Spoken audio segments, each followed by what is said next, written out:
powers of the world. But if it was wedded, it has very often been widowed. It is a strangely immortal sort of widow. Sometimes, of course, it clung too long to what it had worn as a new set of up-to-date garments.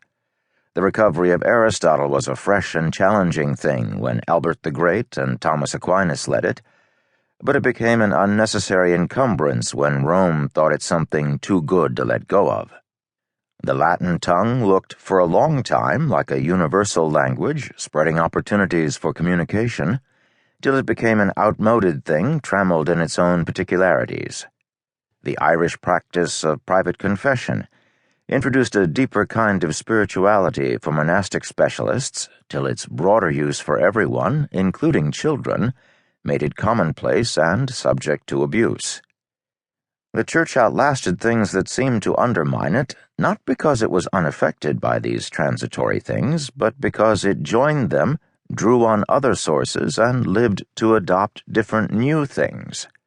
Instead of reading history backward from its current form to a fictive immutability in the past, Chesterton led me to read history forward, from the early evidences and from the different guises the Church had to adopt in order to survive.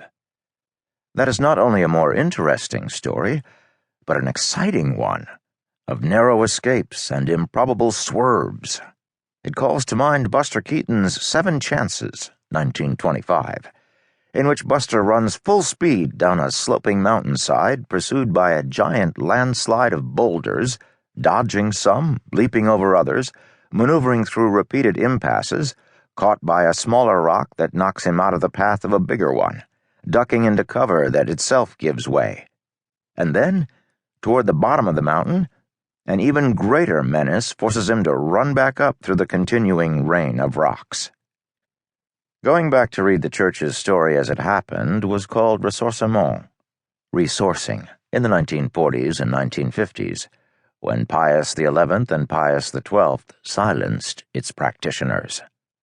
The only way to look back, for those popes, was to reaffirm what always was in the Church, not to find anything new there.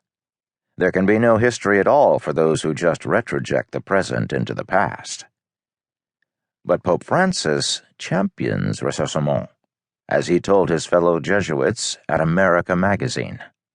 Newman's concept of doctrinal development breathes through that interview. The joint effort of reflection with the Orthodox Church, looking at how the Church was governed in the early centuries before the breakup between East and West, will bear fruit. St. Vincent of Lerins makes a comparison between the biological development of man and the transmission from one era to another of the deposit of faith, which grows and is strengthened with time. Here, human self-understanding changes with time, and so also human consciousness deepens.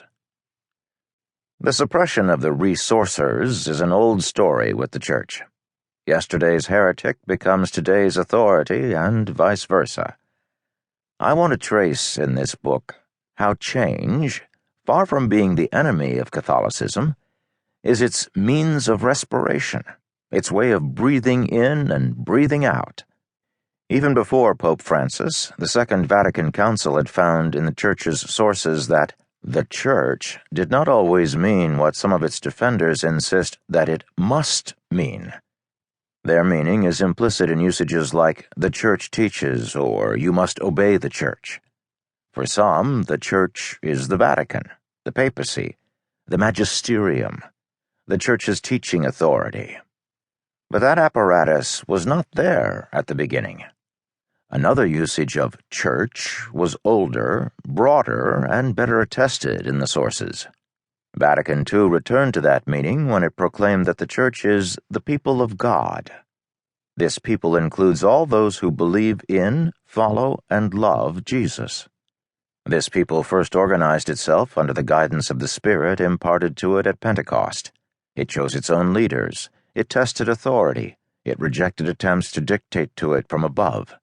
It had various leaders playing them off against each other, James in Jerusalem, Peter in Antioch, Paul in Corinth. Its councils voted on doctrine through representatives, bishops, who were themselves